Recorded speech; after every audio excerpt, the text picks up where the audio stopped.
Assalamualaikum warahmatullahi wabarakatuh.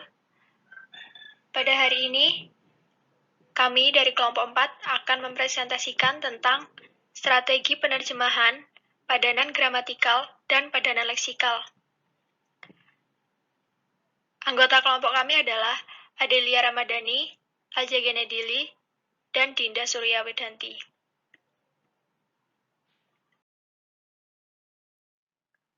Yang pertama adalah strategi penerjemahan.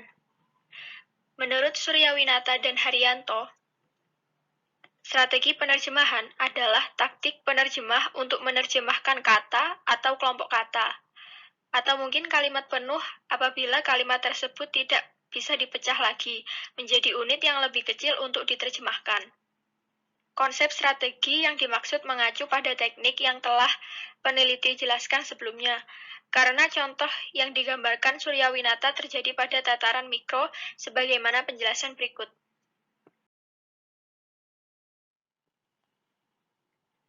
Secara garis besar, strategi penerjemahan dibagi dua, yaitu strategi struktural dan strategi semantis. Yang pertama, strategi struktural. Strategi struktural berkenaan dengan struktur kata atau kalimat yang meliputi: pertama, penambahan atau addition. Dua, pengurangan atau subtraction atau deletion. Tiga, transposisi atau transposition.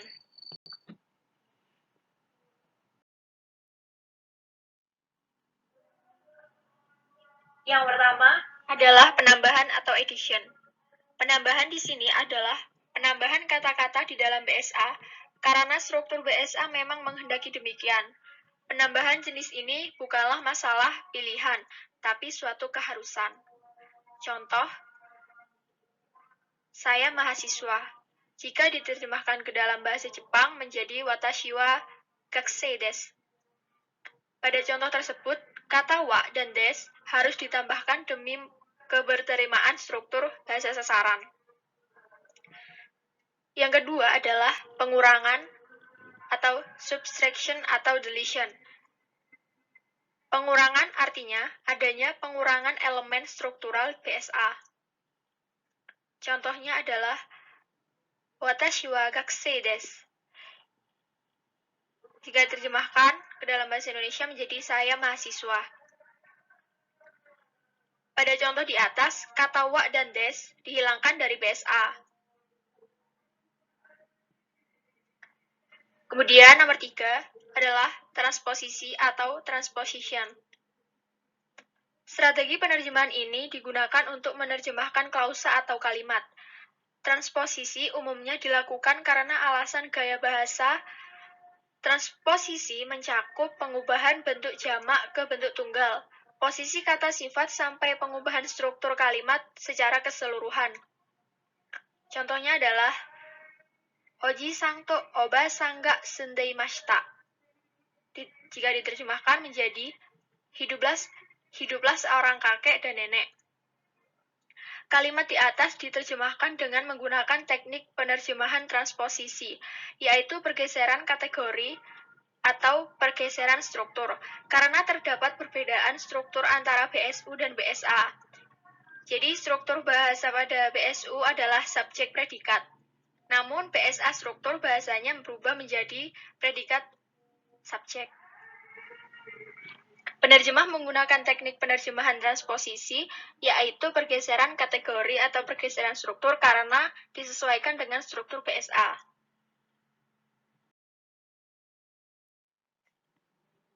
Selanjutnya adalah strategi semantis. Strategi ini adalah strategi yang dilakukan karena pertimbangan makna. Meliputi 1. Pungutan atau borrowing. 2. Padanan budaya atau cultural. 3. Padanan deskriptif atau descriptive equivalent. 4. Sinonim atau synonym. 5. Terjemahan resmi. 6. Penyusutan perluasan. 7. Penambahan atau addition. 8. Penghapusan atau deletion. Dan nomor 9. Modulasi atau modulation.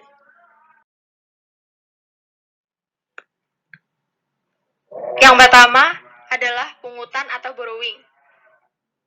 Pungutan merupakan strategi penerjemahan yang membawa kata PSU ke dalam teks PSA. Penerjemah sekedar memungut kata PSU yang ada, karenanya strategi ini dinamakan pungutan. Salah satu alasan mengapa strategi ini digunakan adalah untuk menunjukkan penghargaan terhadap kata-kata tersebut. Alasan lainnya adalah karena belum ditemuinya padanan di dalam PSA. Pungutan mencakup transliterasi dan naturalisasi. Transliterasi adalah strategi penerjemahan yang mempertahankan kata-kata PSU tersebut secara utuh, baik bunyi maupun tulisannya ke dalam PSA. Sedangkan naturalisasi sudah terjadi adaptasi atau penyesuaian kata diri. Sebagaimana contoh berikut. Dalam bahasa Arab, syariah diterjemahkan dalam bahasa Indonesia menjadi syariat. Kemudian dalam bahasa Jepang juga ada tsunami, sumo, dan karate. Strategi pungutan ini biasanya digunakan untuk kata atau frase yang berhubungan dengan nama orang, nama tempat, nama majalah, nama jurnal, nama lembaga, gelar, dan istilah-istilah pengetahuan yang belum ada pada kosakata PSA.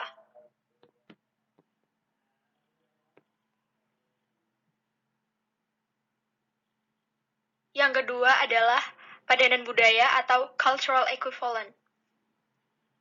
Strategi ini merupakan strategi yang memadankan kata dengan makna proposisi berbeda, namun memiliki dampak yang serupa dalam bahasa sasaran. Keuntungan dari strategi ini adalah memberikan konsep yang lazim dikenali oleh pembaca teks terjemahan. Padanan budaya adalah teknik menerjemahkan dengan memberikan padanan berupa unsur kebudayaan yang ada pada PSA. Teknik ini pada terjemahan Ho Angkang yang artinya petugas keamanan, namun diubah menjadi satpam. Strategi ini mengganti kata-kata khas dalam PSU ke dalam kata-kata khas PSA, karena budaya antara PSU dan PSA mungkin berbeda. Maka kemungkinan strategi ini tidak bisa menjaga ketepatan makna. Walaupun demikian, strategi ini bisa membuat kalimat dalam PSA menjadi lebih mulus dan enak dibaca.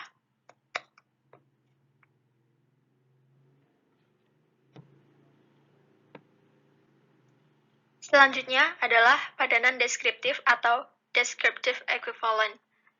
Strategi ini berusaha mendeskripsikan makna atau fungsi dari kata PSU. Strategi ini dilakukan dengan kata PSU sangat terkait dengan budaya khas PSU, dan penggunaan padanan budaya dirasa tak bisa memberikan derajat ketepatan yang dikehendaki. Sebagai contoh, kata samurai dalam bahasa Jepang tidak bisa diterjemahkan dengan kaum pejuang atau prajurit saja, bila teks yang bersangkutan adalah teks yang menerangkan budaya Jepang. Strategi padanan deskriptif harus digunakan untuk menerjemahkan istilah kaum samurai menjadi aristokrat Jepang pada abad 11 sampai 19 yang menjadi pegawai pemerintahan.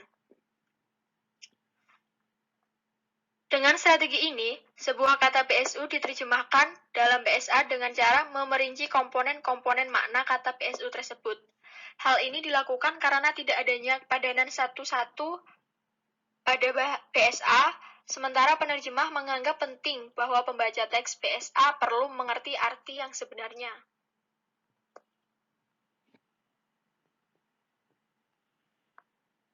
Yang keempat adalah sinonim.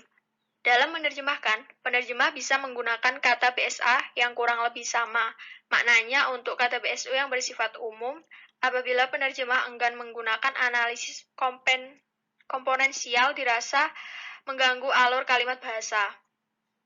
Contohnya adalah nante utsukushi hana desho yang akan diterjemahkan menjadi indah sekali bunga ini. Pada contoh di atas, utsukushi diterjemahkan menjadi indah, padahal kedua kata tersebut hanyalah bersinonim. Utsukushi sendiri mengindikasikan kecantikan, keelokan, jelita, kemolekan, dan keindahan. Sementara indah hanya menunjukkan bahwa bunga tersebut menarik untuk dipandang.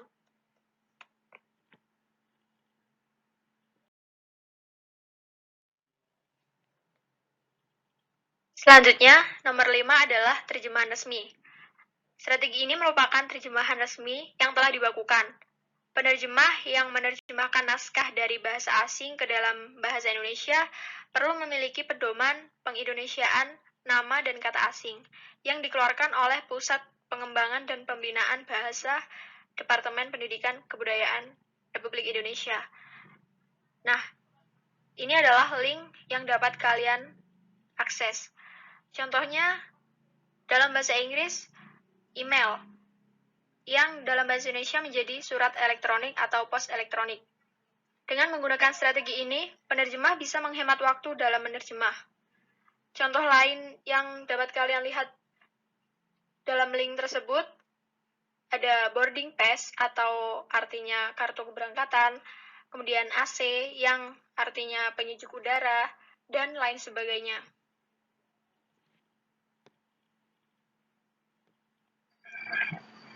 Kemudian nomor 6 adalah penyusutan dan perluasan. Penyusutan yang dimaksud di sini adalah penyusutan komponen kata BSU. Sebagai contoh, dalam bahasa Jepang adalah jidosha. Sedangkan dalam bahasa Inggris menjadi automobile. Dan diterjemahkan dalam bahasa Indonesia menjadi mobil. Sehingga kata auto di sini dihilangkan. Sehingga kata automobile mengalami penyusutan. Kemudian, perluasan merupakan lawan dari penyusutan. Strategi ini memperluas unsur kata dalam BSA. Contohnya adalah, dalam bahasa Jepang adalah kujira atau ikan paus. Jadi di sini kujira diterjemahkan menjadi ikan paus. Elemen ikan ditambahkan karena jika diterjemahkan menjadi paus saja, bisa mengaburkan makna dalam BSA. Hal ini dikarenakan dalam bahasa Indonesia, paus juga berarti pemimpin umat Katolik sedunia.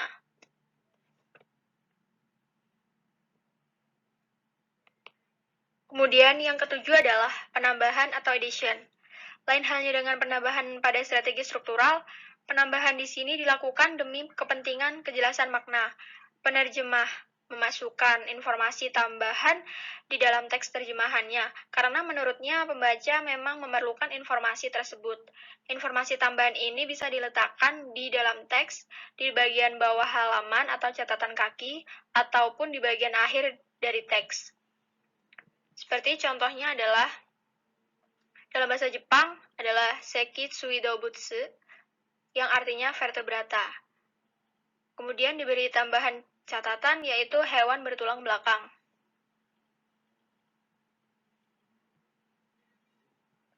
Kemudian yang nomor 8 adalah penghapusan atau deletion. Penghapusan di sini berarti penghapusan kata atau bagian teks BSU di dalam teks BSA.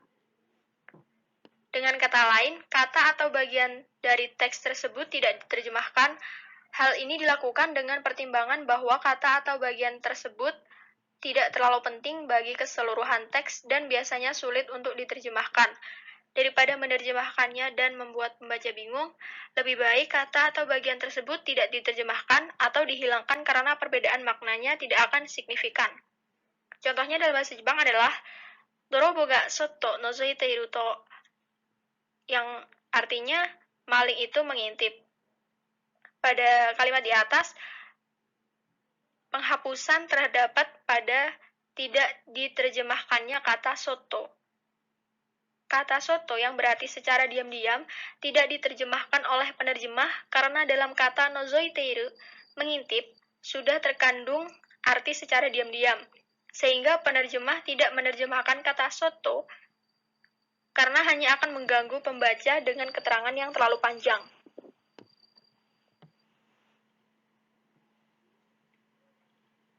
Yang terakhir adalah modulasi atau modulation.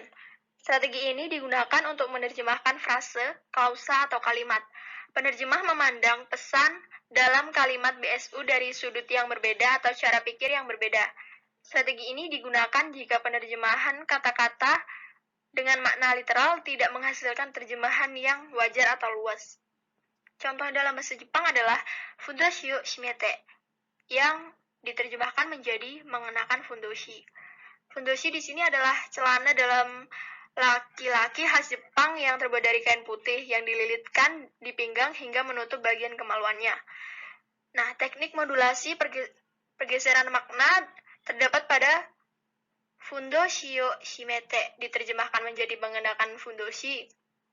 Hasil analisis sebagai teknik modulasi pergeseran makna karena secara harfiah, fundoshi shimete berarti mengikat fundoshi. Pergeseran makna dari mengikat dan kemudian diterjemahkan menjadi mengenakan.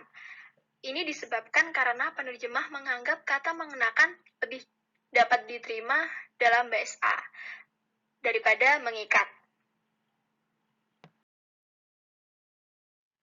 Menurut Warida, 2008, halaman 293, makna gramatikal adalah makna jenis-jenis kata yang terbentuk setelah mengalami proses gramatikalisasi, yaitu seperti pemberian macam-macam imbuhan, atau reduplikasi, yaitu pembentukan jenis-jenis kata ulang, dan atau pemajemukan kata yang membuat kata dasar menjadi kata majemuk.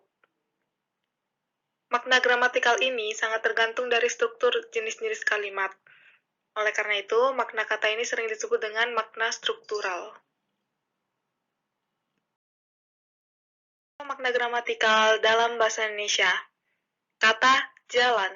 Makna dasar kata ini adalah tempat untuk lalu lintas orang, kendaraan, dan sebagainya. Setelah mengalami gramatikalisasi, maka bentuk dan makna kata ini berubah menjadi seperti berikut.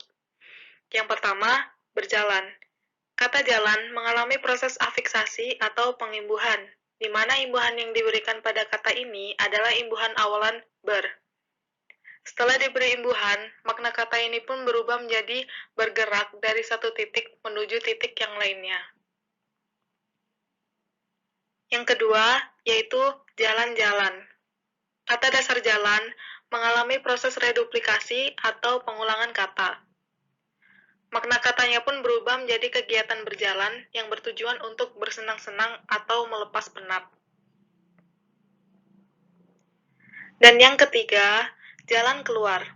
Kata dasar jalan mengalami proses pemajemukan kata dengan penambahan kata keluar di belakangnya. Setelah dimajemukkan, makna kata ini kini menjadi pintu keluar atau solusi.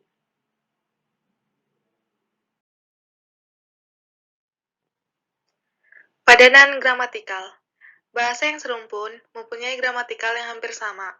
Akan tetapi, bahasa yang berasal dari rumpun yang berbeda, misalnya bahasa Indonesia dan bahasa Jepang, mempunyai ciri-ciri gramatikal yang berbeda. Dengan demikian, penerjemahan dari BSU ke dalam bahasa akan mengalami penyesuaian gramatikal. Secara teknis, penyesuaian gramatikal berarti penerapan strategi penerjemahan struktural, yaitu penambahan, pengurangan, dan transposisi.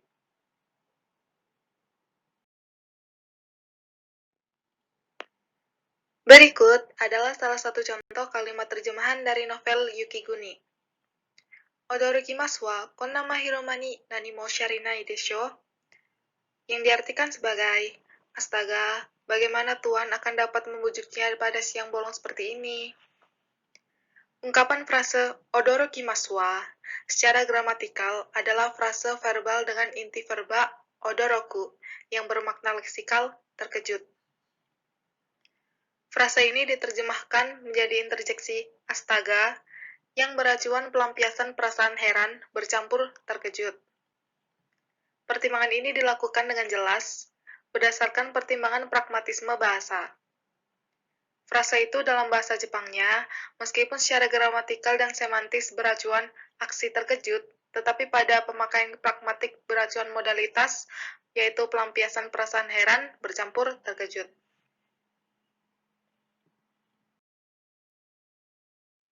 Nah, selanjutnya ada padanan leksikal. Menurut Kreidler 1988, makna leksikal adalah sebagian kecil dari suatu kata yang mempunyai arti penuh.